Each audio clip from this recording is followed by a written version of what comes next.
Recording is on. Salut à tous, c'est Pank de la chaîne, bienvenue sur cette vidéo. La deuxième partie avec Manu. On s'interroge un petit peu sur sa façon de travailler. En tout cas, je l'interroge dessus. Donc, il nous a partagé dans une première partie son travail et son cadre de travail. Et la façon dont il bosse, donc où il travaille énormément avec le principe de trans. Je vous laisse regarder la première vidéo à ce niveau-là. Dans l'ensemble de tes expériences, qu'est-ce qui, toi, t'a le plus bluffé dans l'hypnose de façon générale, ou dans ta pratique, ou dans les pratiques que tu as pu voir? Je me rappelle d'une expérience que j'ai vécue. Alors, c'était en auto-hypnose. À un moment, j'en faisais vraiment tout le temps. J'ai revécu un accident que j'avais eu quand j'étais petit avec trauma crânien, etc. C'était un accident d'auto-tamponneuse. Bon, voilà, c'est pas de bol. J'avais tapé la tête contre le volant du truc. Et voilà, je suis sorti de ma transe avec un choc à la tête, comme ça. C'était trop bizarre. Sinon, des expériences qui m'auraient vraiment bluffé. Une personne récemment qui était en hallucination, les yeux ouverts, qui a vu une cascade, qui entrait dedans. Elle m'entendait plus parce que la cascade faisait trop de bruit. Des choses comme ça. Maintenant, les séances les plus spectaculaires sont pas celles qui donnent toujours les meilleurs résultats. J'ai l'impression que c'est pas forcément corrélé. Euh, Qu'est-ce qui m'aurait vraiment bluffé? Dans ma pratique que j'ai fait, là où je me suis plus éclaté, c'est une cliente que j'accompagne de temps en temps pour des séances d'infiltration à l'hôpital. On me tolère en fait pour que je fasse mon anesthésie hypnotique. Et ouais, ça a quand même de la gueule quand tu as une personne qui est en hypnose profonde, qui est anesthésiée et que le soin va durer moins de 5 minutes, alors qu'à son état d'éveil, avec des douleurs chroniques, ça dure plus d'une heure parce que c'est extrêmement douloureux. Ouais, ça m'impressionne, quoi. Alors que j'ai fait qu'une procédure totalement standard. Alors, on s'est entraîné, tu vois, on a mis des ancrages, on a répété de nombreuses fois pour être sûr que ça marche. Ouais, tu dis que là, il y a vraiment des capacités de la personne à encaisser des douleurs comme ça. Ouais, ça m'impressionne. Sinon, dans les séances que j'ai observées, c'est souvent des séances où les gens parlent en transe, tu vois, des séances que j'ai pu observer, soit des camarades, soit en formation, où les gens sont vraiment dans une sorte de rêve, tu vois. C'est complètement rocambolesque ce qu'ils disent. Et en même temps, tout est normal. Tu vois, je sais pas, je vois une licorne, je vois un serpent, je suis sur une planète. Ok, ça m'étonne pas. Tout va bien. Et des gens qui te disent, mais je pensais pas que j'avais autant d'imagination. Enfin, ouais, ça m'impressionne. Ouais. Il y a une richesse dans l'esprit humain. Ouais. Ce que je trouve intéressant et que souvent je remets en avant, c'est pour moi l'hypnose à la base, c'est lié au corps. C'est-à-dire, c'est Ouais. pour calmer des douleurs. C'est pas autre chose. C'est pour moi anesthésie, analgésie, c'est les éléments de base de l'hypnose. C'est pas de la psycho, c'est pas autre chose. C'est après on en est venu à l'exploiter de façon psycho, mais à la base c'était pour des opérations, c'était pour apaiser une douleur, c'était pour calmer une crise une problématique de peau. Quand on reprend Mesmer, on reprend toutes les premières générations, c'était purement Ouais. du physique. Et je trouve qu'aujourd'hui, moi aussi, les choses que je trouve les plus bluffantes, et ce que tu disais est complètement juste, c'est ces notions-là où physiquement, il y a des moments où tu te dis, mais c'est un truc de malade. Le gars, on est en train de Ouais. l'opérer alors qu'il y a quelqu'un qui lui parle, tu vois. Il y a quelqu'un qui a Ouais. le bras de travers, tu lui sors 3 trucs et demi, et tu vois que le gars, il s'apaise. Tu fais, waouh, Ouais. ça, je trouve ça bluffant. Et sans tout un rituel. Alors, on sait, hein, personne en souffrance, donc elle prend ce qu'elle a à prendre, mais ça, je trouve que c'est bluffant. Ce qui était intéressant, tu m'as dit que tu faisais tous les jours de l'auto-hypnose. Quelle est pour toi la place de l'auto-hypnose pour un praticien? Donc, en admettant que là, il y a beaucoup de jeunes praticiens, comment toi, tu places l'auto-hypnose dans ton travail ou dans le travail en général d'un hypnotiste? Moi, je dirais pas que c'est une obligation. Tu vois, je l'ai beaucoup fait à une époque. J'avais des ancrages. En ce moment, je m'amuse plutôt avec l'idéomoteur, c'est-à-dire le pendule, tu vois, pour Ouais. voir ce qui se passe. Des fois, je fais un peu de la fixation comme ça. Je pense que c'est intéressant. Maintenant, l'auto-hypnose, je pense que c'est extrêmement limité par rapport au fait d'être accompagné. Mhm.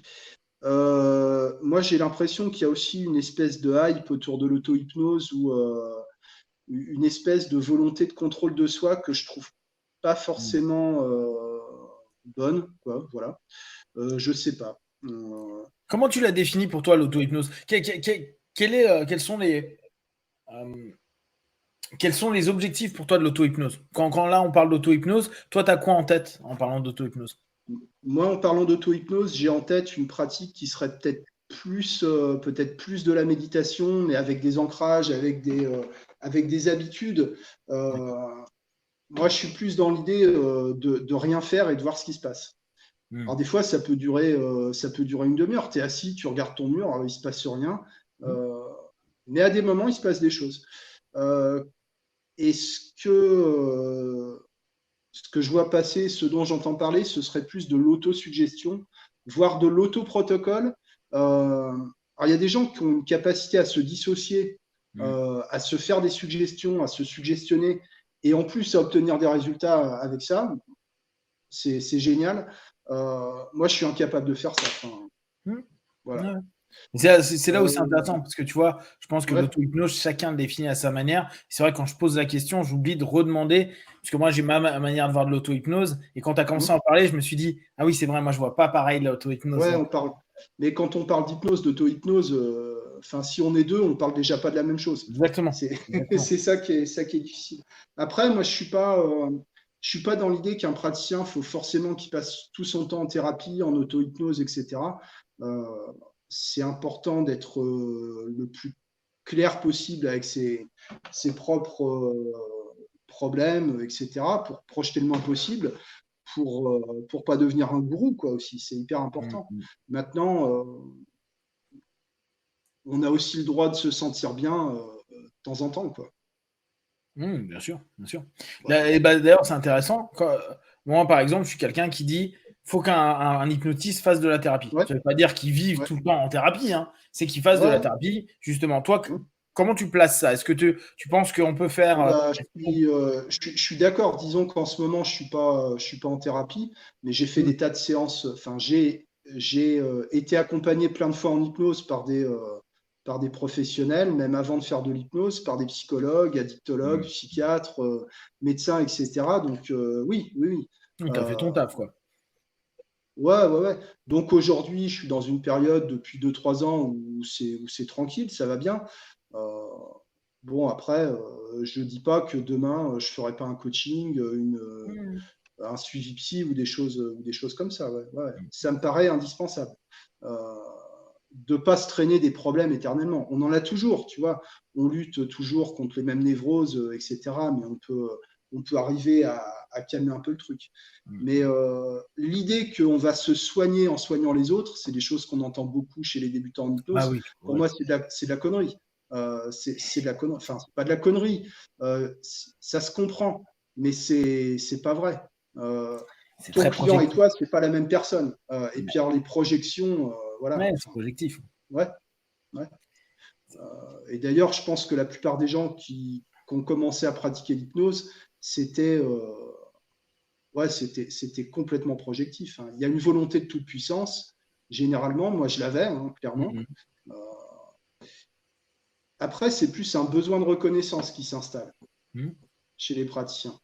Euh, Moi, je l'ai aussi, je suis OK avec ça. Euh, mais passer tout son temps à accompagner les autres sans jamais voir un psy, sans jamais voir un médecin, euh, sans jamais voir un hypno, mais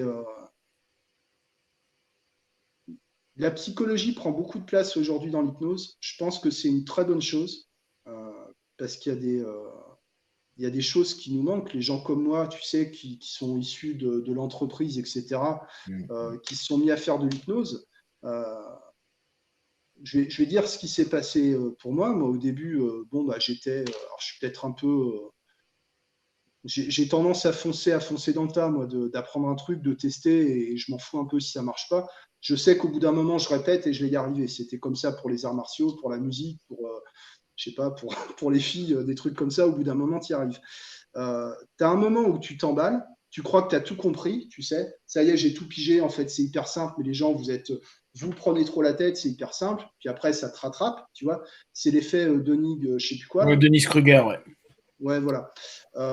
Et il y a un moment, tu dis, bon, en fait, je sais rien, je suis nul, j'ai aucun savoir, j'ai aucun bagage, mais voilà, ça fait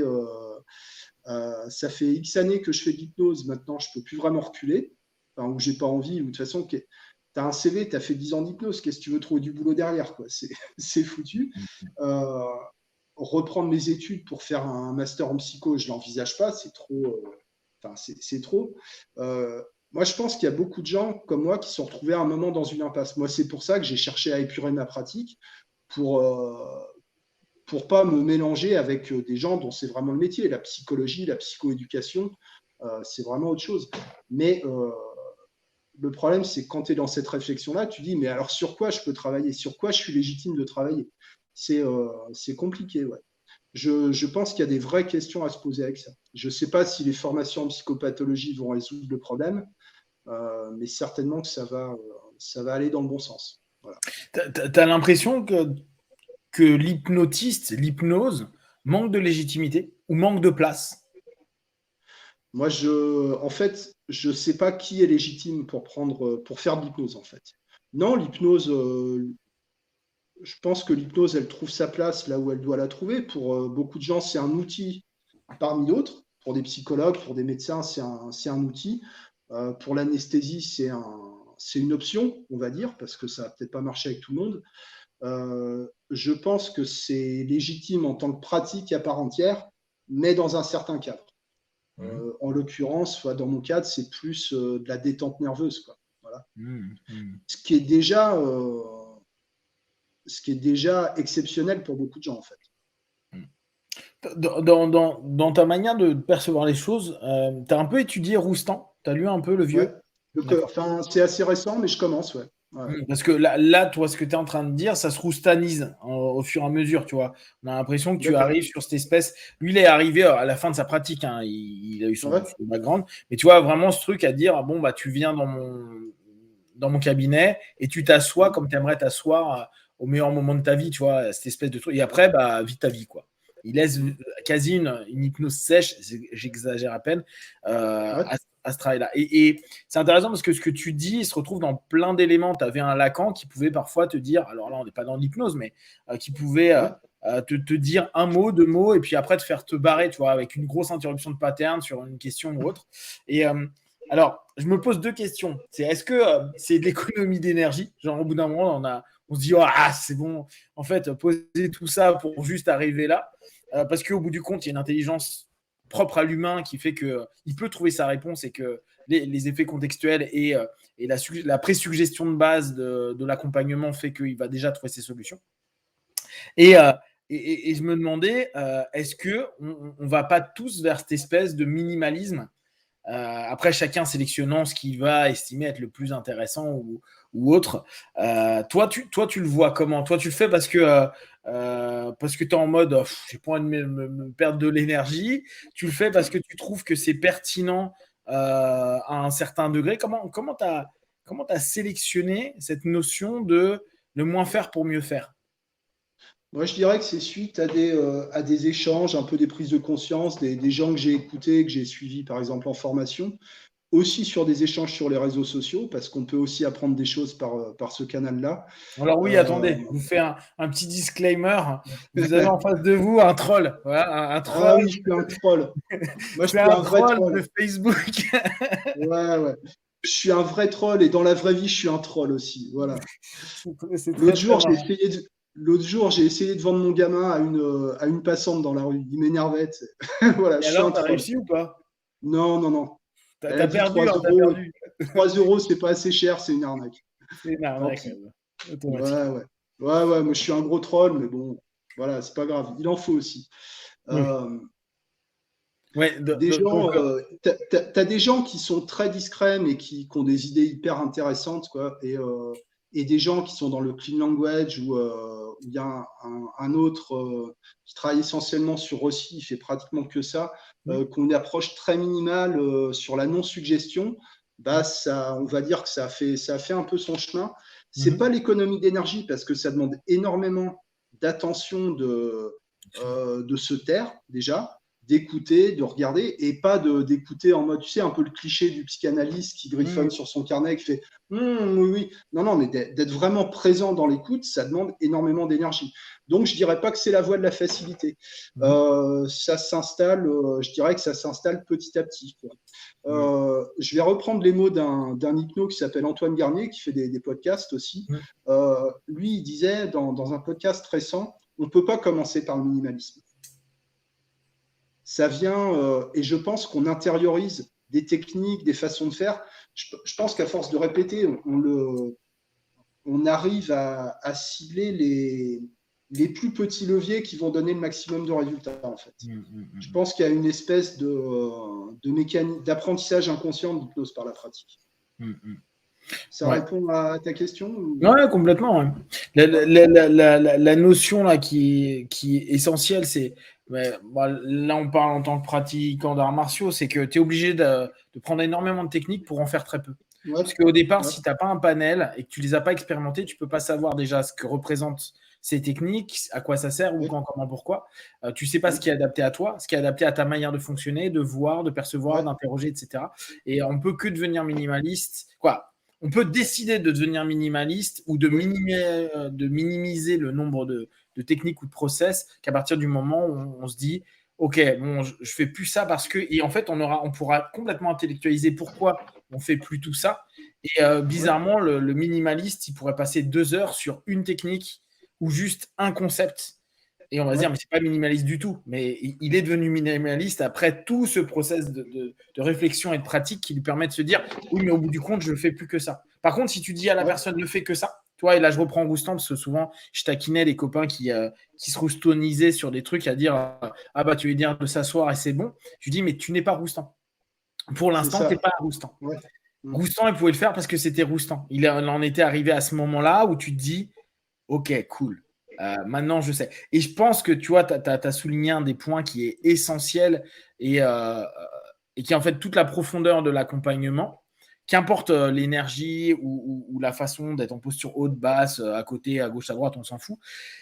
C'est cette espèce de présence à l'autre à un moment donné. Et dans cette présence, il y a écoute, il y a tout le rapport, on va dire, des VACOG, visuel, auditif, kinesthétique. La personne rentre dans un espace avec une présence. Et parfois, juste ça. Et je pense que, tu vois, c'est un peu ce qui a donné le mythe d'Erickson et le mythe de pas mal de gars comme Roger, etc., qui étaient absolument géniaux, mais en fin de vie, ils avaient moins d'énergie automatiquement. Et où tu savais que tu arrivais chez Roger, là, j'ai encore vu une vidéo il n'y a pas longtemps que Zeg a partagée. D'ailleurs, il faudrait que je te l'envoie, tu vois, il est hallucinant, Roger. Sa présence, juste son truc, et puis à juste répéter ce qu'a dit la personne en précisant un peu, c'est mais d'une finesse. Mais tu dis, ouais, mais ça, il ne pouvait pas le faire il y a 20 ans, tu vois. Il a pu t'expliquer la théorie il y a 20 ans parce qu'il l'avait comprise, mais il n'avait pas encore le background et le truc posé. Et tu sens que la personne, quand elle est en face de Roger, comme quelqu'un qui pouvait être en face de Pearls ou en face d'Erickson ou en face d'un bonhomme d'un certain âge qui a une pratique vraiment intense, bah, cette espèce de présence est déjà thérapeutique. Mais parce que ça prend un ensemble d'éléments où il y a du non-verbal, de la question et de la réponse dans juste la présence. C'est assez pertinent. Et ça, je pense qu'on peut ne l'avoir qu'à partir du moment où on a une maturité de son système. Et effectivement, à ce moment-là, est-ce qu'il y a besoin de mots ? Je ne sais pas, peut-être pas. J'en suis pas du tout à ce niveau-là. Moi, je suis encore un gros agressif, mais dans la notion... Même en étant agressif, si tu es réellement présent avec l'autre, je pense pas que l'agressivité soit un problème. Non, moi j'en vois pas. T'es jamais aussi important pour quelqu'un que quand on t'agresse, en fait. Exactement, mais c'est un des points de focalisation. Hein. Pourquoi l'agressivité est un outil thérapeutique passionnant ? Parce qu'à un moment donné, cette agression-là t'amène vers tu es le centre de quelque chose et tu deviens le centre de quelque chose, de quelqu'un au travers de tout ça. Donc, ça a du sens. Mais tu vois, cette notion en paraverbal, en minimalisme, et simplement, comme tu le disais tout à l'heure, cette écoute que tu vas avoir, les gens ne savent pas écouter. Et beaucoup de thérapeutes ne savent pas écouter. C'est assez Ouais. étrange. On pourrait se dire, ah mais si, mais si, j'écoute bien. Mais en fait, je pense que ça aussi, c'est une maturité. Il y a un Mm. temps pour apprendre à écouter parce que on apprend à écouter des choses au départ. Puis parfois on les associe à des techniques ou à des questions qu'on veut poser. Puis à un moment on est dans l'instant, dans la présence, qui permet de se dire que on est dans l'écoute juste. Et d'ailleurs on se le dit pas parce qu'on n'a même pas le temps de le dire parce qu'on est présent. Tu vois, c'est tout la complexité du truc. Et la remarque, le sourire, l'œil qui d'un coup va juste faire un petit mouvement, va être une suggestion, une espèce d'accueil ou au contraire une rupture de pattern alors que rien ne s'est dit et tout s'est fait. C'est là où je pense qu'on ça demande une pratique qui est énorme, mais qui se voit pas. Tu sais, c'est ce que moi j'appelais tout ce qui est hypnose invisible, quoi. Ça ne se voit pas. Ouais. C'est pas technique, personne va te dire maintenant, mais il faut que tu. On n'est pas, tu vois, sur le début où quelqu'un va te dire fais du mirroring, pay ses leads. Tu vois, on n'est plus du tout sur ces notions-là. Yes. Dans les personnes que tu reçois, tu disais là tout à l'heure, tu reçois beaucoup de personnes qui sont dans l'anxiété, c'est ça? C'est quoi on va dire, les partenaires que tu reçois le plus fréquemment? Quel type de Ce pathologie? sont, ce sont généralement, en grande majorité, à 60% à la truelle, tu vois, des femmes, la quarantaine, divorcées, euh, fonction tertiaire, tu vois, avec des enfants et des gros problèmes d'angoisse et d'image de soi. Ouais. Voilà. En ce moment, j'ai beaucoup plus d'adolescents et d'enfants que j'avais avant. Je ne sais pas pourquoi. Pas mal de demandes sur des problèmes d'addiction au téléphone, aux jeux vidéo, des choses comme ça. Euh, et puis, beaucoup de gens pour l'alcool aussi. Et Tu as ça, eu, depuis le début, j'en ai eu plein, quoi. t'as eu l'impression que depuis Covid, il y a eu un changement dans les attentes, les Ouais, demandes que tu as? Toi, tu as eu vraiment cette sensation, ouais, ouais. tu l'as perçue? Mm. Alors, je dirais pas que les gens sont plus anxieux qu'avant le Covid. Par Mhm. contre, ils ont plus de mal à revenir dans la vie sociale. Ça, c'est quelque chose qui revient souvent. Il y a plus d'anxiété sociale. Les gens qui avaient l'habitude d'aller au resto, au concert ou même, je sais pas, de partir en randonnée, ont plus de mal qu'avant à voir du monde et à sortir de chez eux. Ouais. Hmm. Ça, je l'ai constaté. Ouais. Et est-ce que tu as l'impression que là, avec la guerre en Ukraine, il y a des échos indirects ou directs chez tes partenaires? J'ai pas l'impression. Non, ils en parlent pas. D'accord. Les élections en France, ils se sentaient beaucoup plus concernés, tu vois. Il y a des gens D'accord. vraiment, ça les faisait flipper. Euh, non, j'ai pas l'impression. Non, non, j'ai pas l'impression. Tu, Je pense que ça reste encore abstrait pour les gens, en fait. Tu as l'effet de la guerre, nouveauté la première semaine. On t'annonce qu'il y a la guerre nucléaire, mais c'est en Ukraine. La première semaine, les gens sont au taquet. Et 2 semaines après, tu as une espèce de cécité à l'information. En plus, bon, l'Ukraine, tu vois, à la limite, je pense que, tu vois, on te dit, enfin, moi, c'est comme ça, mais il y a beaucoup de gens, c'est comme ça. On va te parler de l'Espagne, de l'Italie, tu arrives à peu près à situer sur une carte, mais l'Ukraine, enfin, voilà. Pourtant, il y a plein d'Ukraine, il y a plein de réfugiés ukrainiens ici, mais non, j'ai pas l'impression que les gens se sentent anxieux par rapport à ça. Non. d'accord. Donc là, dernièrement, tu étais à Nice pour faire la masterclass que Brice organisait. Qu'est-ce que tu Ouais. en as tiré, toi, de cette masterclass? Ce que j'en ai tiré, ben, j'ai remarqué qu'avec des approches très différentes, on se rejoignait sur l'essentiel. Mais enfin, ça, je le sais, dans tous les types d'hypnose, c'est des choses qui reviennent. Euh, je dirais que j'ai plus mesuré qu'avant l'importance pas de la synchronisation, mais de rejoindre l'autre. C'est ce que disait Nasmine quand elle parlait de la douleur, mais les gens ont besoin qu'on reconnaisse leur douleur. C'est ce que tu disais tout à l'heure, l'écoute, c'est sortir la personne de son isolement, en fait. Mm. Mm. Et les retours des stagiaires qui nous disaient, par exemple, quand on déjeunait, tu vois, tu as des gens qui m'ont dit, mais c'est la première fois que je vois des formateurs venir s'asseoir avec les stagiaires. Enfin, je disais, je sais pas, moi, je m'assois n'importe où, tu sais, on s'en fout, quoi. Et qui disaient, d'autres m'ont dit, il y en a 2 ou 3 qui m'ont dit ça, c'est la première fois qu'on entend pendant des présentations des praticiens qui disent, des fois, ça marche pas. Donc, je pense qu'il y a peut-être des choses à revoir dans la manière dont on vend l'hypnose aux gens qui arrivent dans le métier. On aime bien être en représentation, raconter des belles histoires, des trucs magiques. Mais derrière, c'est les praticiens qui se mettent une pression de fou parce qu'on leur a dit que ça devait être magique. Ouais. Dis bon, à part ça, l'ambiance, le cadre, l'hôtel Aston, c'est cool, quoi. Je sais pas, il doit avoir 6 ou 7 étoiles, le truc. Le rooftop, là, au 7e étage, où tu vois la baie de Nice, c'est génial, quoi. Et j'aimerais bien retrouver cette ambiance, tu vois, plutôt que des formations un peu standards. Ça, on le fait avec Jérémy dans ses formations initiales. Il invite tout le temps plein de. Des fois, on est 5-6 intervenants pour une formation tech ou prat. Ouais, je trouve que c'est riche, quoi. Ça. Ouais. Voilà ce que je peux en dire.